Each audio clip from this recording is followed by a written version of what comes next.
Hey everyone, it's Michelle. Following up my low buy update video, I'm going to talk about all the skincare products I emptied throughout the months of July, August, and September.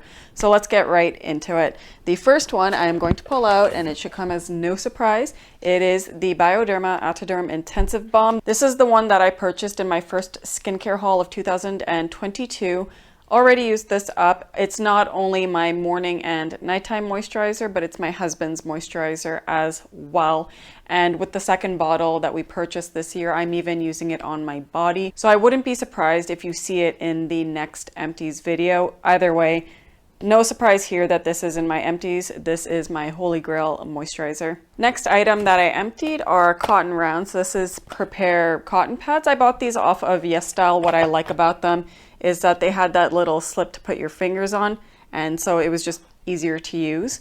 I should have picked up another one of these, but I'm pretty sure I have other cotton rounds to go through. But maybe in the future, when I run out of cotton pads, I will go back to this one. Next empty, it is a cleanser. It's actually one of my favorite acne treatments you can get in Canada in the drugstore. That's the Benzagel 5 Acne Wash. This has 5% micronized benzoyl peroxide.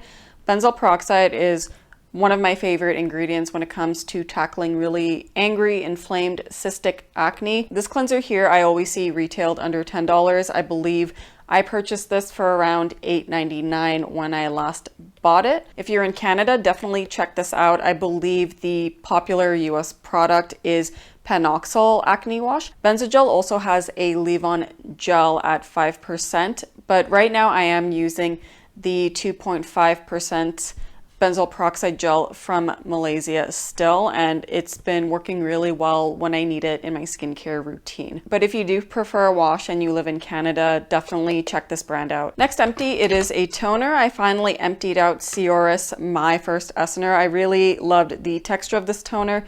The ingredients in it, very friendly to those of us with acne-prone skin. I love the jelly texture. It was really nice and light, easy to layer in my skincare routine. I did also notice a calming effect on my skin, and it also did improve the look of my pores, so highly recommend.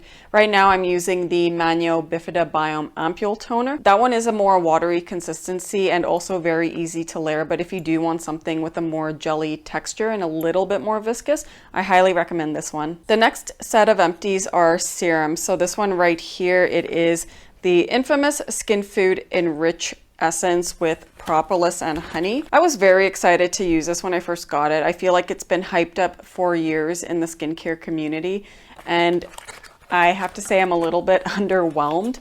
I liked the texture of this and how it lightly conditioned my skin, but I felt like that effect didn't really last long, and it didn't really do much to add extra comfort, extra soothing properties to my skin. It didn't exacerbate any skin issues, which is good, but it didn't really do more than add light hydration. So I am a little bit disappointed with this one. Next skincare empty is the Phytosurgeon's Submerge Hydrating Facial Serum. Another lightweight hydrating serum. This one did irritate my skin just a smidge. My skin eventually got used to it, and that reaction wasn't happening anymore. This one performed like I expected it to, which is to add light hydration to my skin and a little bit of plumpness. But the reason why the Skinfood Enrich essence disappointed me again is because I expected something more substantial when it came to soothing my skin and being a really good supportive skincare product for my acne-prone skin and when I would get breakouts and an impaired barrier. So more or less, this performed similarly to a regular hydrating serum. Last serum is the Beauty of Josen Repair Serum, Ginseng plus Snail Mucin. So I purchased this to slowly introduce my skin to ginseng extract. This is in a base of the ginseng water, I believe. Even though this is ginseng water and not extract, it still gives me a good idea of how my skin would respond to ginseng in general. And for the most part, it's gentle. I had no bad reaction when using this product. Again, like the other serums I mentioned, it's lightweight. It adds some hydration to the skin. There is a little bit of soothing support. I noticed when I had a bit of a red mark here from picking at an acne spot, that it did help reduce the redness, but it didn't really do anything more than that. I didn't find that this soothed my skin if my barrier was impaired. I didn't really rely on this if I had bad breakouts on my skin. Again, it doesn't exacerbate the problem, but I didn't really notice it do much. And when it comes to that redness reduction, I have other products that do a similar thing. And those products also do more for my skin than this serum. It was a nice introduction to ginseng as an ingredient, but I don't plan on repurchasing it. I don't think it did anything much in my skincare routine. Next, Empty. It is a facial oil, but it kind of falls in my skincare routine the same as the serums I just talked about. It's the Jordan Samuel Soothing Facial Oil. There is a little bit of the oil left, but the reason I'm tossing it is because it's most definitely expired. This is an old purchase I made, and it does have a bit of a smell to it, so I don't want to use it even on my body. Just like the hydrating serums, this did condition my skin nicely, more so because it adds that extra emollient since it is a base of oil. And I definitely noticed a soothing effect from this facial oil. However, I did forget about it rather quickly in my skincare collection because there were other soothing products that I preferred to use rather than one that was in a base of oil. In general, I don't really use facial oils in my skincare routine anymore, but the reason I purchased this was to kind of see if I would want to use it again. I used to use them a lot in my skincare routine back when I was a more oilier skin type. I actually used it as a moisturizer, but I thought since my skin type is a little bit drier, maybe I would like incorporating it in my skincare routine again. But I ended up not reaching for it as much as I did. I still managed to use up a lot of it, but it did take a good amount of time to go through this bottle because, again, it kind of ended up going in the back burner of my skincare collection and I just wasn't reaching for it often. For the most part, it's a great facial oil. I think those of you that want a lightweight soothing facial oil would like it. But for me, I won't be repurchasing it. Like I said, I don't really use facial oils in my skincare routine anymore. Next set of empties are these two gel products. So this one is the 23.5 degrees north Bamboo Ultra Hydrating Gel Mask, and this one is I'm From's Vitamin Tree Water Gel. So for both of these, how I was using it was mostly during the summer months after I spent a day on the beach in the sun. When I did my skincare routine, I would use these products either as a gel serum step in my skincare routine or as a mask. The I'm From Vitamin Tree Water Gel, however, was older by a year or so. So I actually used up the rest of this on my body. I did not want to use it on my face anymore.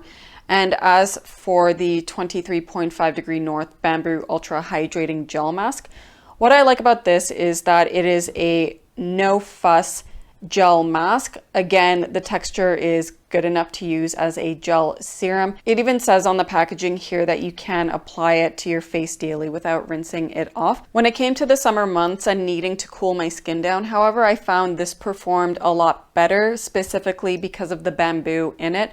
I notice any skincare item with bamboo always makes my face feel a lot more cooled and soothed from a day being spent in the sun. That's why I really like this. Would I purchase it again? Maybe. I do have some sheet masks in the fridge I want to go through first, and maybe once I get through all of those, which, you know, in general provide a nice cooling feeling because I leave it in the fridge. Maybe once I get through those, and if it is around the warmer months, I would consider repurchasing this gel mask or another type of gel mask that has bamboo in it. Next skincare empty is the Nuxe Reve de Miel Honey Lip Balm. I already talked about how I emptied the pot and I repurchased the lip moisturizing sticks. They're just easier to use throughout the day, especially if I need to toss it in my purse and be out and about. The lip moisturizing sticks perform really well, but what I kind of miss about the pot version is the texture. It felt very nice and velvety, and it was a matte finish on my lips, but it still provided that moisture I was looking for in a lip balm. Overall, I like both forms of this honey lip balm, but again, the lip moisturizing stick is just easier to use. The next set of empties are moisturizers. So this one is the COSRX Advanced Snail Peptide Eye Cream. This is a nice lightweight eye cream to use. Definitely doesn't compare to the Hylamide Sub-Q Eyes. I am rather disappointed that got discontinued because the Theramid eye treatment that I'm using right now, it just doesn't do the same thing that that serum does. So I really miss using that serum. I'm going to finish up the Theramid one I have, but that one as well as this COSRX one, it just doesn't compare. For the COSRX eye cream, stay tuned because I do plan on reviewing more of the COSRX Snail products that I have tried from the line.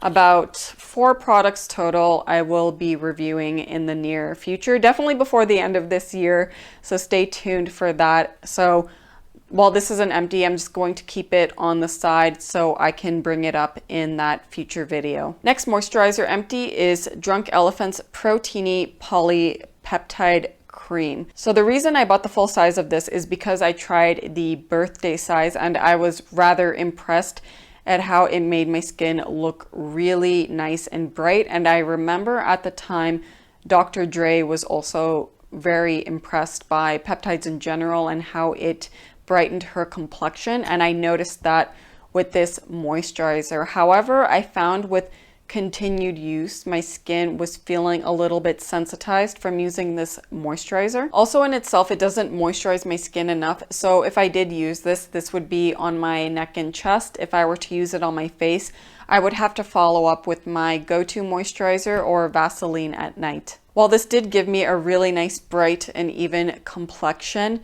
the Ordinary's Buffet Serum did pretty much the same thing for a fraction of the cost.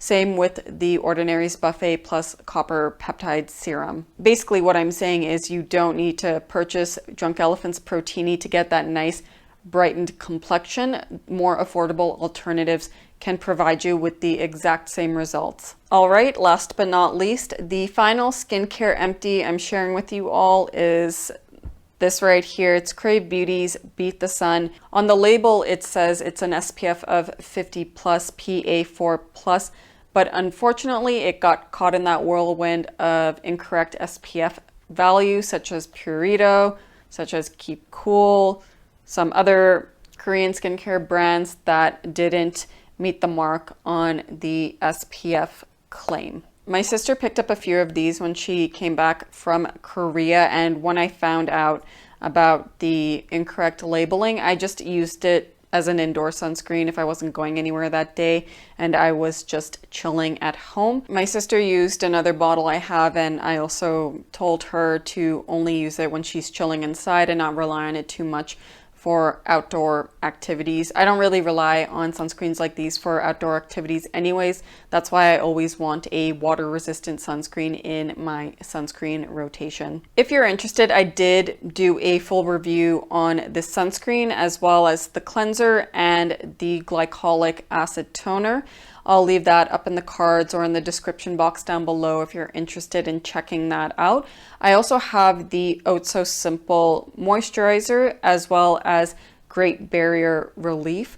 I will probably review those sometime this year, definitely again before the end of the year, because I have been rotating those skincare products in my skincare routine for a while now. So I think I'm ready to review those products for you all. In short, I do like the texture of this sunscreen. However, Krave Beauty doesn't even sell in Europe. So even if they come out with a new sunscreen, can't purchase it if I wanted to. And that is it for my summer skincare empties of 2022. This season's of empties as well as the 2 previous seasons, that's a total of, let me look at the notes here, 43 skincare products. That's not too bad considering we only have my face to use here. As always, I hope you find content like this helpful and informative. If you did enjoy this video, please be sure to give it a like, subscribe to my channel down below for future videos. Please leave a comment if you have any questions, recommendations, how your low buy year has been going, good or bad. I'd love to read about it. That is it for this video. See you all soon. Ciao.